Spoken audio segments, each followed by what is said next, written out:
Olá, meus irmãos, graça e paz seja convosco.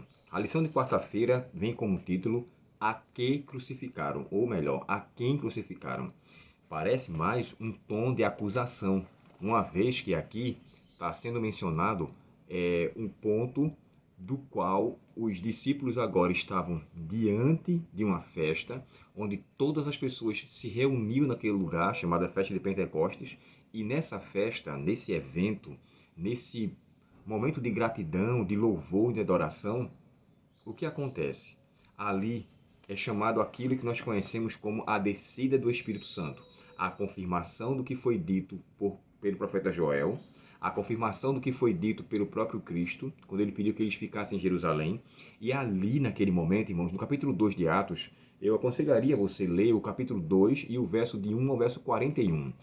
Todo aquele discurso que acontece ali, lembre-se, quando em Lucas, Jesus falou sobre eles, para os discípulos, que eles pregassem sobre o arrependimento e que eles levassem isso em consideração, a gente leu ontem no texto do livro Atos dos Apóstolos que eles confessaram seus pecados, se arrependeram de suas culpas e por sua incredulidade, ou seja, por não acreditarem em tudo que Jesus tinha dito. E eles ficaram com o coração entristecidos, se arrependeram. Deus os concedeu a bênção do perdão. Automaticamente ele levou a mesma mensagem para os seus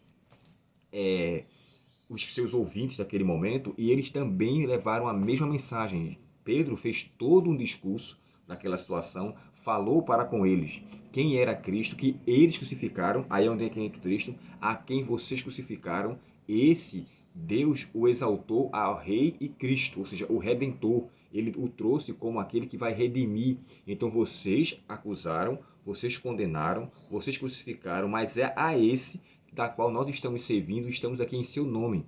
E naquele momento, irmãos, as línguas que estavam sendo ali repartidas como que de fogo, né? O texto do livro de Atos, Lucas descreve que semelhante a fogo, a aparência da qual a descida do Espírito Santo foi colocada sobre cada pessoa que estava ali presente, ele aplicou, ele fez uma ilustração semelhante, algo parecido.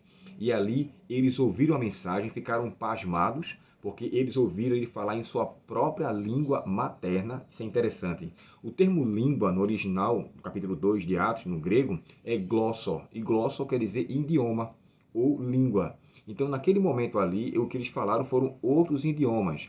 Com todo respeito, nossos irmãos evangélicos que chegam a descrever que ali eles falaram a língua celestial ou a língua dos anjos ou uma língua ininteligível. Não. Era uma língua compreensível, não se tinha tradutor e o próprio Deus manifestou a sua graça através do dom do Espírito Santo, ou melhor, os dons espirituais, especificamente o dom de línguas naquele momento, e eles ao receberem repartiram com todos as grandezas de Deus.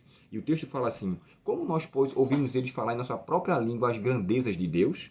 Porém, outros que zombavam diziam que eles estavam embriagados, estavam bêbados. E aí Pedro chega a descrever, né? Como uma pessoa poderia estar bêbada numa hora dessa? Era 9 horas da manhã. Então não era um horário típico para alguém estar embriagado. Geralmente as pessoas se embriagavam à noite e bebiam, enchiam, como dizemos, a cara, né? A pessoa de alcoolismo, então ficava embriagado. Naquele horário não era horário de estar embriagado. Mas o que me chama a atenção é que o povo ficou realmente espantado, reconheceram na verdade que Deus estava agindo por meio deles. Lembre-se, primeiro os discípulos se arrependeram, primeiro os discípulos confessaram, receberam o Espírito Santo, esta mesma mensagem foi levada aos outros, eles também se arrependeram porque eles pediram. Olha o que diz aqui no livro Atos capítulo 2, e no pedido que eles fazem, eu achei isso aqui interessante, porque eles estavam tão preocupados, e Pedro chegou a descrever que a condição deles, se não se arrependesse, não seria boa. Capítulo 2 de Atos, e o verso 37 diz assim: as palavras partiram o coração dos que ouviam, e eles perguntaram a Pedro e aos outros apóstolos: irmãos, o que devemos fazer? Pedro respondeu: vocês devem se arrepender dos seus pecados para perdão, e cada um de vós sejam batizados em nome de Jesus Cristo, em nome daqueles do qual vocês estavam condenando, como diz o texto, nome daquele do que o crucificaram. E aí ele fala: e vocês receberão o dom do Espírito Santo. Sabe, irmãos, tem um livro, Caminho a Cristo, e o título é Libertos da Culpa. Ele vai dizer assim: O arrependimento envolve tristeza pelo pecado e também afastamento dele. Não abandonaremos o pecado enquanto não reconhecemos quão terrível ele é. Enquanto não nos afastarmos sinceramente do pecado, não haverá mudança real em nossa vida, não haverá arrependimento. E agora, diante dessa situação, eu entendo que houve arrependimento, o povo agora recebeu a dádiva do Espírito Santo, foram batizados cerca de 3.000 pessoas ali, e o mais interessante, aquilo que eles receberam, eles entregaram. Como Paulo disse, né? Antes vos entreguei o que também recebi. Eles receberam o arrependimento como um dom de Deus, como está escrito no capítulo 2 de Romanos, verso 4. Receberam a dádiva do Espírito Santo, concederam a eles a mesma condição de arrependimento, de perdão, e eles foram agraciados. Logo, a quem o crucificaram, agora nele receberam a dádiva da salvação e pelo batismo reconheceram que precisavam de fato uma mudança de vida.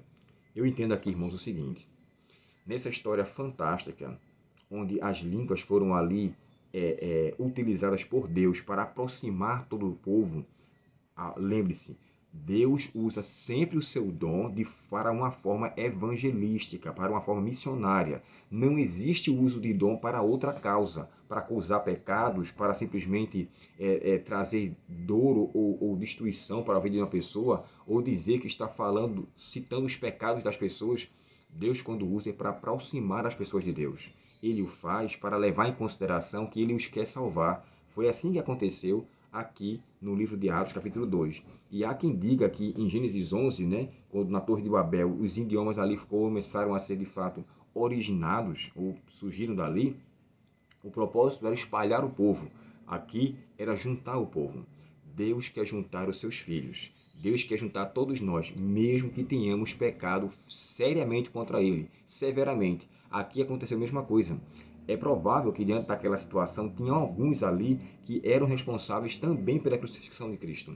Mas a graça do perdão os foi concedida. Assim é comigo e com você também. Que Deus nos conceda a cada dia um coração arrependido, um coração transformado. E assim, dessa maneira, possamos encontrar, pela sua graça, um espaço em seu reino. Oremos ao Senhor.